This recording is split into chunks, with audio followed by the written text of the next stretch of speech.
Welcome to Over It and On With It. I'm your host, Christine Hassler, and for over a decade, I've been a life coach, speaker, and author.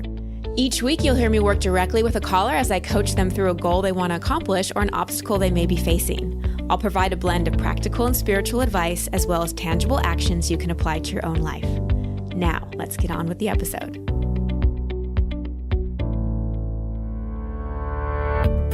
Hello, everybody. Welcome again. So amazing to have you here. Please keep the comments and questions and subscriptions and ratings coming. It's just been so awesome and so exciting to connect with so many of you. I'm going to start off today's episode with a story. So recently I was in Hawaii attending a conference for the Association of Transformational Leaders, which I'm so honored and humbled to be a part of. And one of the speakers was talking one morning about the difference between passion and commitment.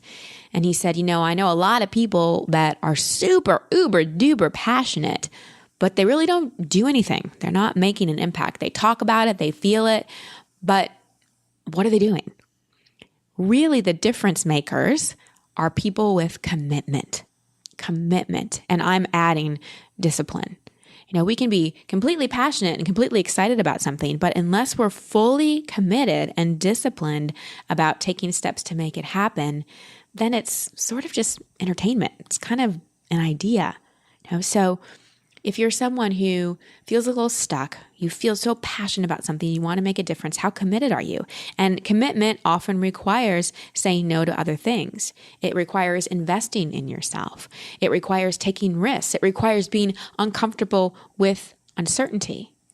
And one of the things we really have to commit to, which I'm going to talk about extensively in today's call and is the subject of my coaching with Gail, is we have to be committed to shifting our own vibration. Outer experience is a reflection of inner reality. Our outside world is a reflection of our inside world. We can want to do things in life, but just wanting is not enough. We have to be committed to shifting our internal vibration, which means updating our beliefs that are not in alignment with what we want. So in this call with Gail, she's at a crossroads when she's thinking of leaving a more analytical job to pursue a more creative path. She's asking about pursuing passions, but getting mixed messages from the universe, and is wondering whether follow your passion is good advice for her to follow. So we cover those topics in the call, along with a conversation about how her logical mind can be an obstacle, but also can be an ally. So questions to consider as you're listening to this session. Does your logical and reasonable mind get in the way of hearing your intuition? Do you think you have to know all the steps and put an entire plan into place before you can take a step? Or are you willing to just try something out? Are you confused about the messages the universe is sending? Do you feel like you're too in your head most of the time? Would you say your inside world is the reflection that you want to project out to the outside world? Do you feel like you're in vibrational alignment with that which you want to attract? So keep these questions in mind as we listen to this session with Gail. Hello, Gail. Welcome to the show. What is your question? Hello. My question for you is, I know that you often speak about when pursuing your passions, we should, really reflect and try to get feedback from the universe in order to see if it's in alignment. And my question is, I feel like I'm getting mixed messages. Okay. And so just to give you a bit of background, I feel like I'm in a bit of a career rut, a rut that's kind of lasted for 3 years. And so recently, last month, I left my corporate job. It was a large retailer, and I really wanted to use this time to reflect and see what I really wanted. And I think what I do want is in my next role, I want to be able to exercise that creative muscle and that art bone that I haven't been really, utilizing in my past couple of roles. So I've been applying for jobs in interior styling and decorating, so looking for, retail roles, but within home decorating and that sort of product, but I'm not really seeing any positive reaction to my applications. I haven't been hearing back. More recently, I've just been receiving responses for my analytical skills. So again, I'm getting feedback from the universe. I think back into that very analytical side of my thinking, Right. those sort of goals. Right. So my question for you is, what do you think? Well, it's funny. I'm looking at a book on my desk that's titled "Look Within," and that has a lot to do with the coaching I'm going to give you. So, we want to be careful on how we interpret feedback from the universe, because basically the universe is reflecting to us back our own vibration. So my hunch here is that you don't yet trust your more artistic, sort of creative skills, that you still take great comfort in your analytical skills and trust them more. So this is more about you coming into a better vibration with your own confidence and connectedness to the parts of you that you want to develop. So you're sort of looking for the job to do it for you, like the job to give you that validation, rather than really working on it yourself. Doing work myself. Yeah. Mm-hmm. Yeah. So yeah. And here's the thing, your analytical mind is not wrong. It's gotten you far. It's a wonderful thing. We all need our mind. And it's almost like you're trying to figure this problem out with your analytical mind. But this isn't this isn't a head thing. This is a heart thing, and this is a vibrational thing. This is about getting into alignment with being what would you say, an artistic person, a creative person?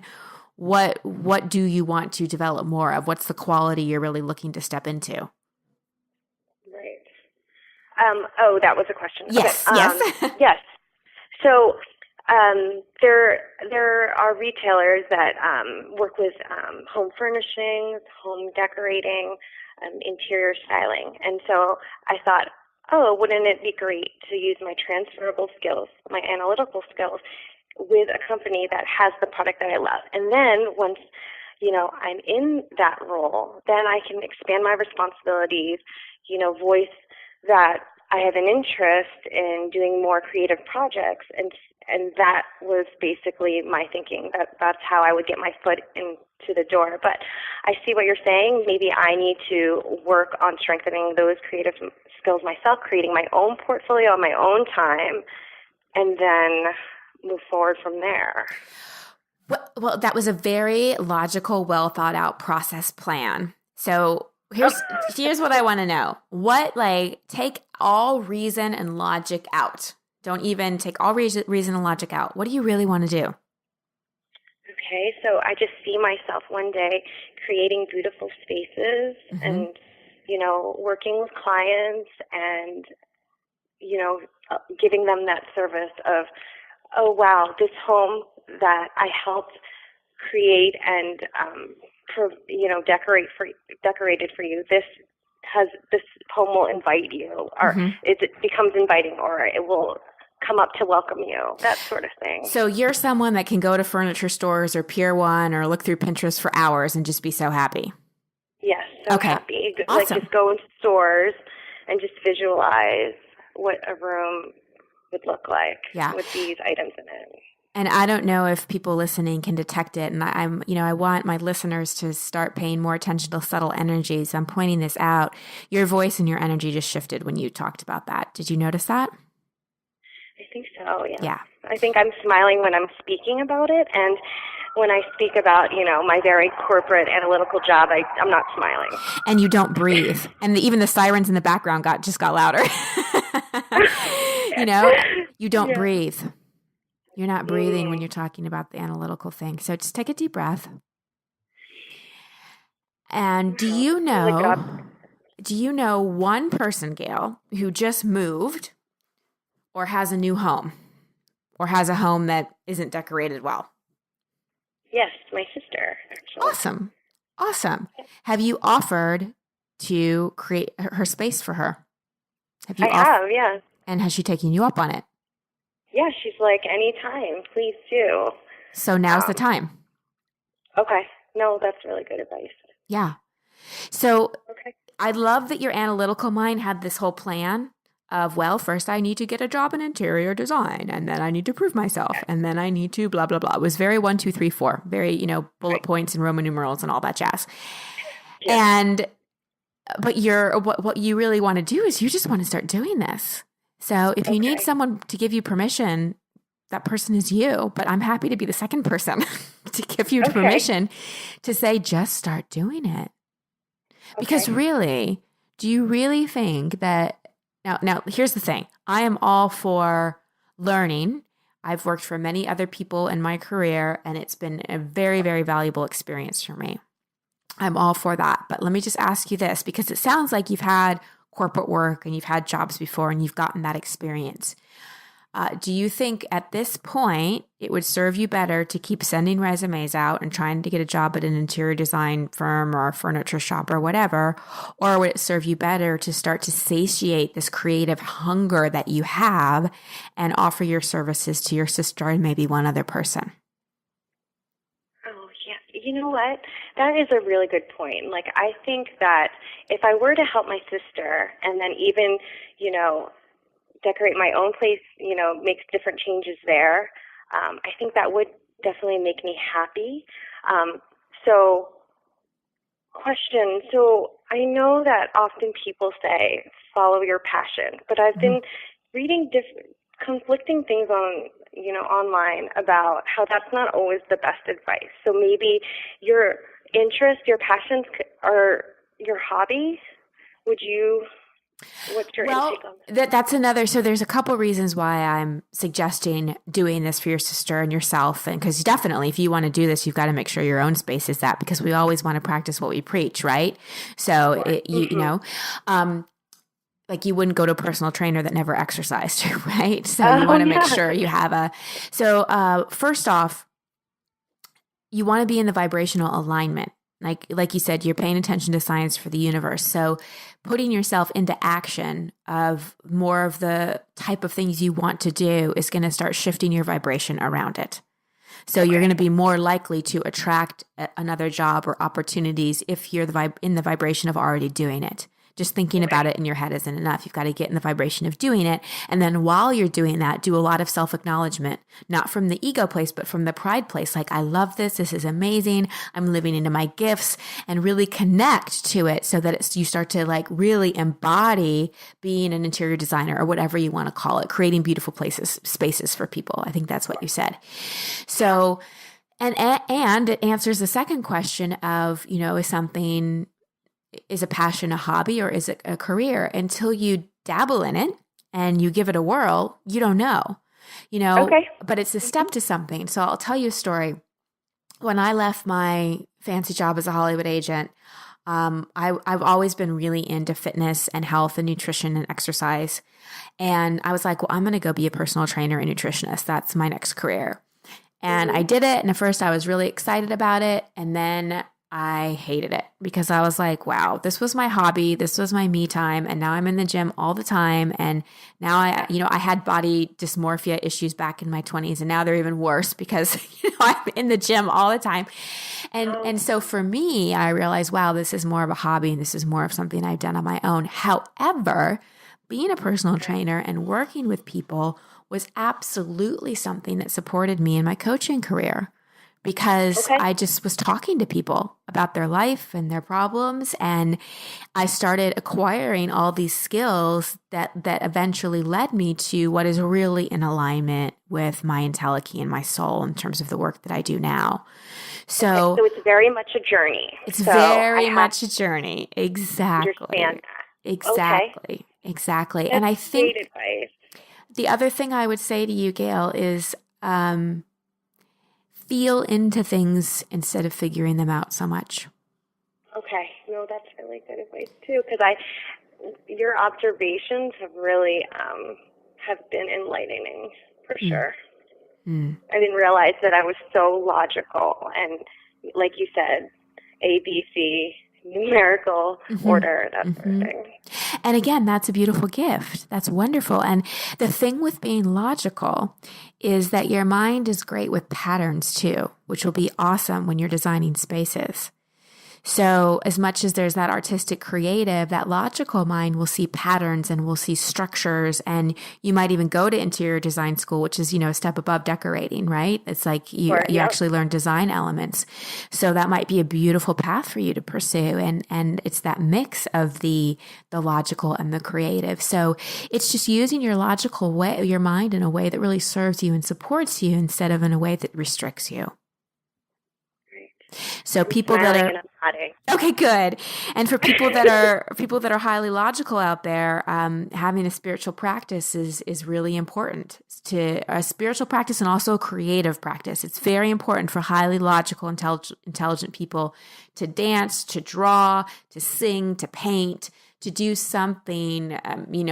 Make things out of clay. It doesn't matter, but to do something that gets you into your creative mind. Awesome. Well, thank you very much for that great advice. Yes. Was this helpful to you? Very, very helpful. Good. And your voice is just so soothing and comforting to me. Oh, I'm so glad. I'm so glad I could support you. So what are your action steps moving forward?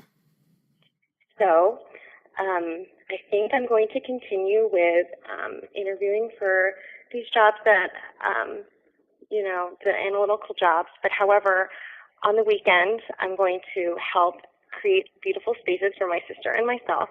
Then I'm going to see if, any other furniture or home furnishing places need any help or internships where I can continue to learn and exercise that creative and art muscle. Awesome.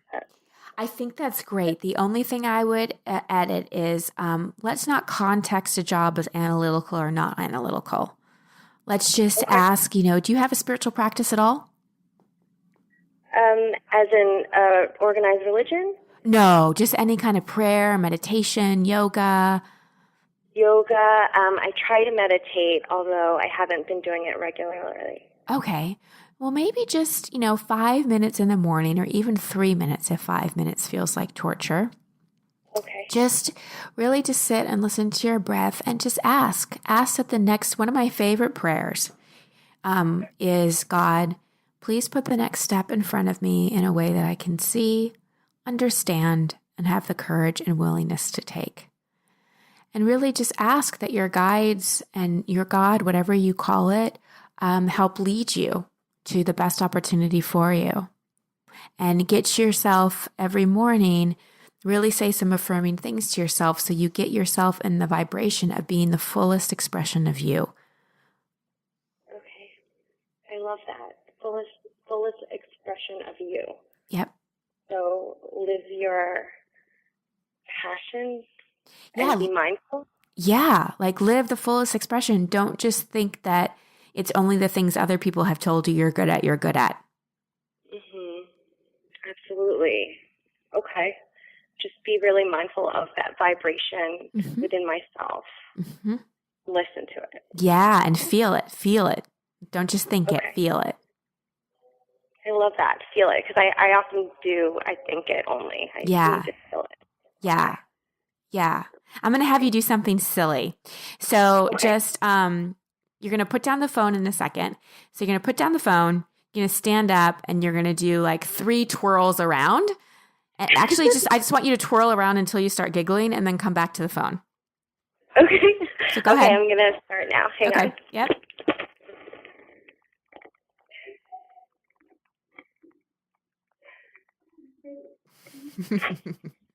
Well, that was fun.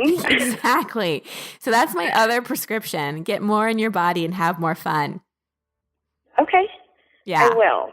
Yeah. More dancing around my living room. There you go. More dancing around that beautifully decorated living room of yours.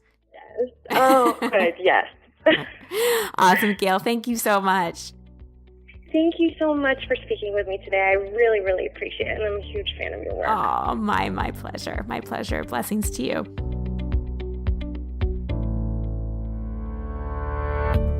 I'm really excited to get an update from Gail in a couple weeks and hear how all these new things she's implementing are going. So let's talk about this session. It's tempting to want to interpret everything that's happening in our external environment as some kind of sign the universe is sending us. And sometimes we absolutely do get signs. But more often than not, what the universe is doing is signaling what our internal vibration is. Back to what I said in the beginning of the call, our outside world is a reflection of our inside world. For example, if you have a recurring thought that things don't go your way, you may frequently experience external challenges. Little things like being stuck in the slow lane of traffic to bigger things like not getting the job you want, because you continue to believe things don't go your way or life is hard, and that's the energetic vibration you reside in. The universe is just reflecting back to us our own vibration. So when it comes to interpreting signs, it's not so much about making meaning out of things with our minds, but rather shifting our vibration and getting into alignment with what we want. The best way I've found so far to manifest what we want is to become the energetic match to it. For instance, when Gail started talking about pursuing a more creative career, her voice and energy totally shifted. I'm sure you heard it in the session. The moment she got out of her head and into vibrational alignment with what she wanted to create, she shifted. When she was talking about planning a career change and all the logical steps she could take, her voice wasn't at the same level. She wasn't as much in alignment with it. So pay attention to your body and energy. Do things that put you in a state that matches what you want to manifest. Just thinking about it is not enough. So next, let's talk about that question. Should I just pursue my passion? Is that enough? Well, first, give yourself permission to explore it, without a super duper well-laid plan in place. Just like I gave Gail permission to start experimenting with decorating without a super duper logical step-by-step plan in place. Our analytical mind can kind of get in the way when it comes to planning. So just give yourself permission to do it. I had another conversation about pursuing passion with a town car driver. I think I was going to the airport in Atlanta. I can't keep it straight what city I'm in lately. But in the conversation, he asked me what I did. And I said, I'm an author and speaker and coach. And he said, I want to be a speaker. I want to be a speaker. What advice do you have? And I said, start speaking. Join Toastmasters and just start speaking. Do something that conveys to the universe, hey, I want to be a speaker. Don't just think about it or read books about it. Start speaking. So now some takeaways and assignments. First, permission.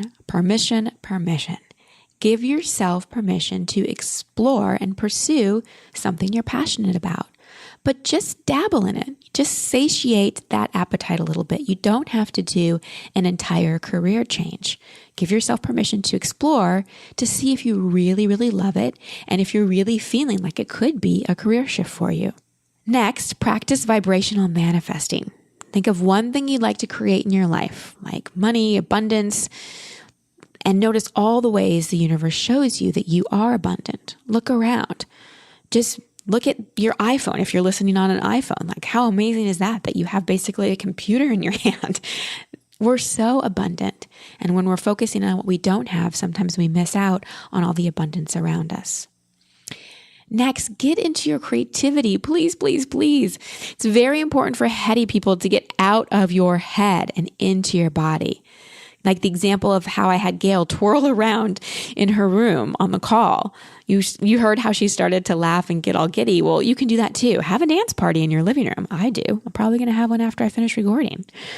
And finally, prayer. For me, one of my favorite prayers when I'm thinking about making a change or when I'm asking for direction is, God, please put the next step in front of me in a way that I can see, understand, and have the courage and willingness to take.